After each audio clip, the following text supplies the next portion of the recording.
Good morning children. Today we are going to discuss the separation of mixture. How we can separate the different components of different kind of mixture. Actually most of the natural substances are not chemically pure. Different methods of separation are used to get individual components from a mixture. In order to separate the components of a mixture, single or a combination of methods are used. Selection of method depends upon the nature of the components present in the mixture. Heterogeneous mixture can be separated into their respective constituents by simple physical method like hand picking, sieving, filtration, etc. that we use in our day-to-day life.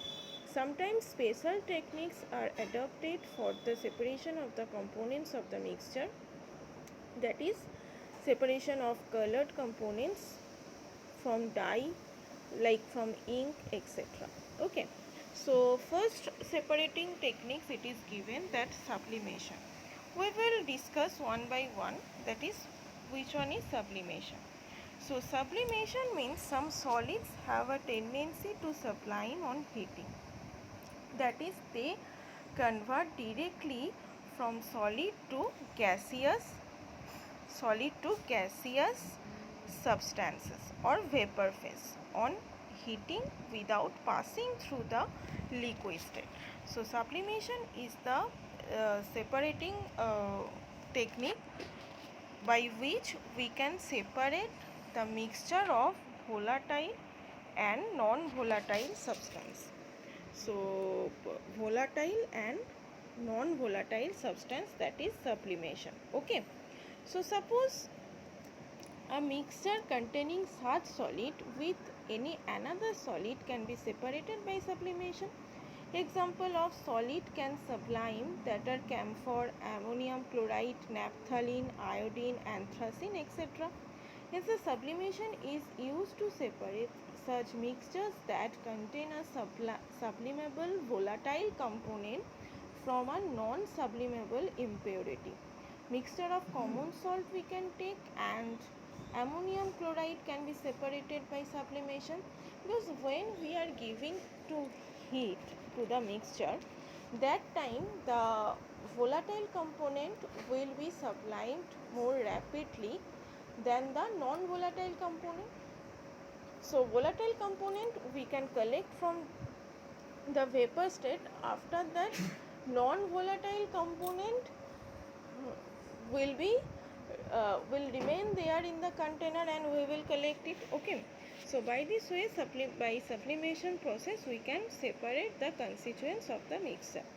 Next, the filtration. Filtration तो already we have discussed so many times. In case of filtration, filter paper should be used. If you want to use the filter paper, you have to put it in a funnel, then you can separate any kind of suspension, just like muddy water, just like sand water. So if you want to separate the sand and water particles from here, you can separate them very quickly by this method. So you have to pour the mixture over the filter paper.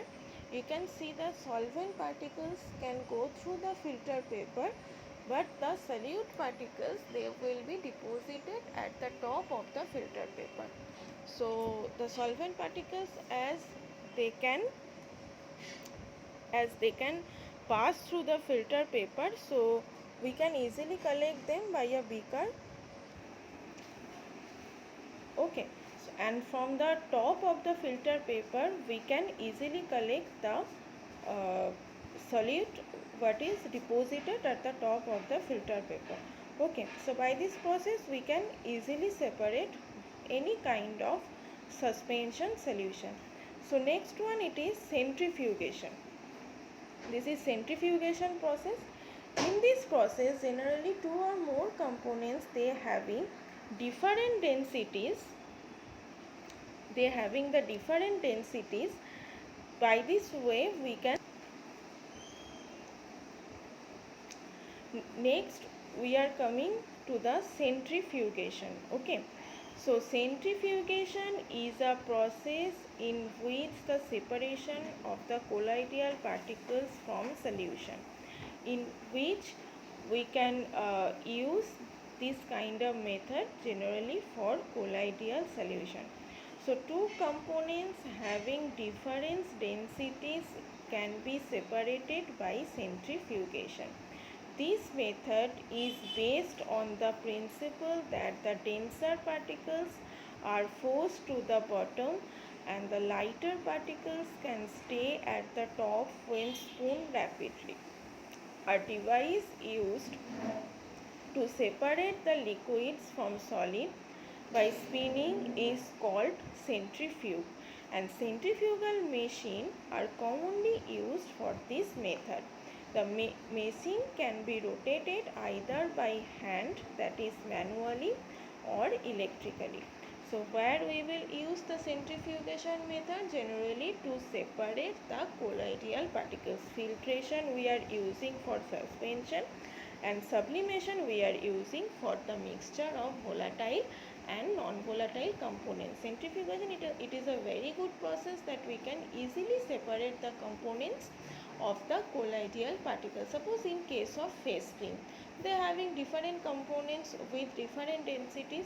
So if you put in a test tube some amount of face cream, and after spinning of centrifugal machine, then after some time if you give it some time for remaining undisturbed, then after some time you will get the different layers of will be formed of two different components, and this is called the centrifugation method by which we can separate it out. Okay, so next it is evaporation. So evaporation is a method, what is called the evaporation, the process of conversion of a substance from liquid state to gaseous state is called the evaporation, and the substance is said to be volatile. Okay, so this method can be used to separate a volatile component from a non-volatile component of a mixture. On heating the mixture, the volatile component evaporates, leaving behind the non-volatile components. As for example, common salt from seawater can be separated by this method. Okay, so common salt from seawater, how we can separate by this method? Suppose we are taking some amount of seawater which is containing the common salt. Okay, so if you want to separate them, you have to give some heat to it. Then after giving heat, it will get vaporized. The water particles will be getting vaporized, but the solid particles will remain there. So from the vapor, if we use a condenser, from the vapor we can easily get the water particles, and solid particles will remain there, and we can easily collect it. So evaporation generally we can use for this kind of homogeneous mixture. Of course, because salt water, we know this is a homogeneous mixture because salt can be easily dissolved in the solution. That means when the water it is present, it can be easily dissolved. Okay, so by this way we can separate them. And crystallization also, it is a very good method to separate a pure solid from its crystal from a solution. This method is used to purify the solid. As for example, the salt, this method also we can use the salt we can get from seawater. Many impurities are there in the sea water. Not only the water and salt are there. In case of sea water, maybe some impurities also there. So impurities, how we can separate them? So impurities, to remove the impurities, the process of crystallization it should be used. Okay, so crystallization is a technique to better that simple evaporation technique, as some solids can decompose, because evaporation means we have to give some heat. So some solid can decompose by giving heat, just like sugar may get decomposed during the heating or dryness. So for that reason, crystallization is a better process than that of evaporation process. Okay, so crystallization technique is used purification of salt obtained from seawater and separation of crystals of alum from impure samples. Okay, so this is the crystallization process. Next we are coming to chromatography. So chromatography means I am showing that what is chromatography, which kind of chromatography we use generally for this kind of separation. Actually, chromatography it is used. Paper chromatography is one of the chromatography type of the chromatography. It is used to separate the colors. Okay, so you can say that the term chromatography is based on the Greek word. Greek word chroma means color. This technique was first used for the separation of the color. So we can chromatography is a method by which we can separate the color. So from Greek word chroma it is coming, this name it is coming, that is called chromatography. The technique was first used for the separation of color. So chromatography is the technique used for the separation of those solutes that dissolve in the same solvent. The separation of different components of mixture is depending upon their different solubility in the same solvent. Example given, that separation of dyes present in ink by paper chromatography. So paper chromatography we use for the separating of the color of the dye, like in case of ink. Suppose we are taking black ink. Okay, so in the black ink here this is the filter paper strip. Okay, strip of filter paper. First we have to take a strip of filter paper. As we are taking over here the filter paper, that is why it is called the paper chromatography. Okay, so one filter paper we are taking. After that we will draw a line by a pencil. Okay, filter paper we are taking. After that we will draw a line by a pencil. Then some drops of ink it should be given at the top of the line of the pencil, that drawn by the pencil. We will give some amount of mixture of ink. Suppose in the black ink some amount of red ink also it is present. So any kind of mixture of ink we are giving to it. In the ink so many colors of there. Okay, suppose in a ink black and red color it is there. So that kind of ink, some drops of that kind of ink we are giving it into it. Now we are taking a glass rod and paper clips, jar and strip of filter paper, that already we have given some drops of in a point some drops of ink, and we are putting it into water jar. This jar it is containing the water, so we are putting it into here. So if you dip the filter paper in the jar which is containing water, then we can see from the spot of ink black and red color it will come, which is present in the ink. Okay, so by this way we can separate two or different colors from the dye or from the ink. So this is the diagram of that particular paper chromatography, that one. This is the diagram, this is the spot of ink. Okay, this is the spot of ink in the line drawn by pencil, and this is strip of filter paper. We have to dip in the water, and a spot of ink it is that. So by this way we can easily separate the color of the pigments. So I think all of you can understand. Next we are coming to the separation by using the separating funnel.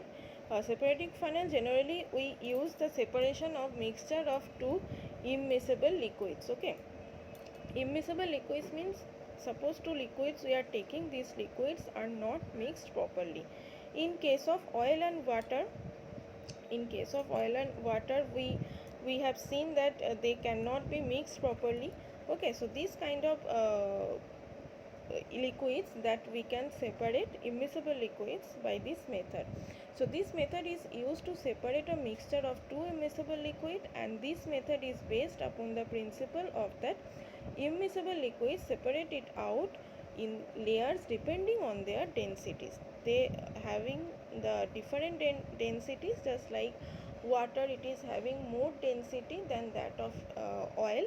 So in separating funnel, if you keep the mixture of oil and water, suppose kerosene oil we are taking for that, so we can see after some time, if we keep it remaining undisturbed for some time, we can see the different layers will be formed in the separating funnel, and the top of the separating funnel, that the lesser density having that, in case of oil, that layer will be formed, and in case of bottom of the separating funnel, as water it is having the more density, the layer of water it will be formed, and by opening the stopcock we can easily collect the water layer as well as that oil layer from the separating funnel. Okay, so by this way we can separate the two immiscible liquids.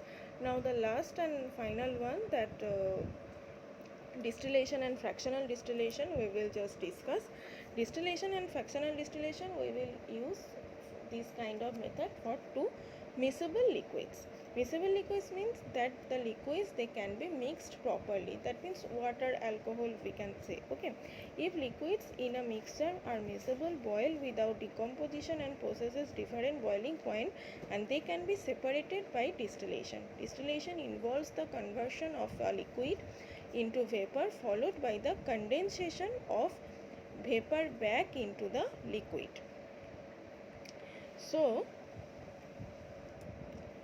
to separate a mixture of more or two miscible liquids, if the boiling point difference is greater than 25 Kelvin or 25 degrees centigrade, that time distillation method will be used. If the boiling point difference is less than 25 degrees centigrade or 25 Kelvin, that time only the simple distillation will be used. For greater than 25 Kelvin and for less than 25 Kelvin, fractional distillation should be used. In fractional distillation, fractionating column will be used for that. Okay, in the distillation method, the distillation flask it is required, and one condenser it is required, that the vapor it will be coming out from the mixture, that which is more volatile, that means which is having lesser boiling point, it will come to the vapor state with a faster rate, and it will come with a condenser, and it will be deposited in the beaker, and another part of the component, that means which is present is having the greater boiling point, it will remain in the container. So by this way we can easily separate them. So the separation of gases of the air by their boiling point, we can separate them. Just like air it is having so many gases, it is a mixture of so many gases. So air, first of all, if we compress and cool by increasing pressure and decreasing temperature, it will be converted to the liquid air. It is converted to the liquid air. After that, if allowed to warm up slowly in fractional distillation column, then gases separated at different heights. So nitrogen, it is having the boiling point 196 degree centigrade, minus 196 degree centigrade. Argon minus 186 degree centigrade. So oxygen having boiling point minus 183 degree centigrade. So as they have the different, it is less than 25 degree centigrade, so for that reason we will use here fractional distillation column. Okay, so by this way we can separate different kind of components having different boiling points. So one more topic it is that this is the last topic, that is physical change and chemical change. Physical change, we can say that The properties that can be observed and specified into color, hardness, rigidity, fluidity, density, melting point, boiling point, etc. are physical properties. The changes which occur without a change in composition in chemical nature of the substance are called physical change. As for example, change of water in ice, this is a physical change, because ice we can easily convert it into the water if we give some amount of heat only, and heat is not required. At the room temperature also ice can be melted to the water. So this is of course a physical change, and we will get the original product. And in case of chemical change, chemical reaction will occur and completely it will change the chemical properties of the substances, and new substances will be formed, and we are not able to convert it into the original pure substances. Okay, but their chemical characteristics also will be different. They differ in odor and inflammability. So oil burns in air, whereas water extinguishes fire. They all are chemical properties of oil that makes it different from water. Okay, so chemical change and physical change, we can classify them. So I think all of you can understand this chapter. If you have any queries regarding this chapter, we will have the online classes, we will discuss that time. So thank you, have a nice day.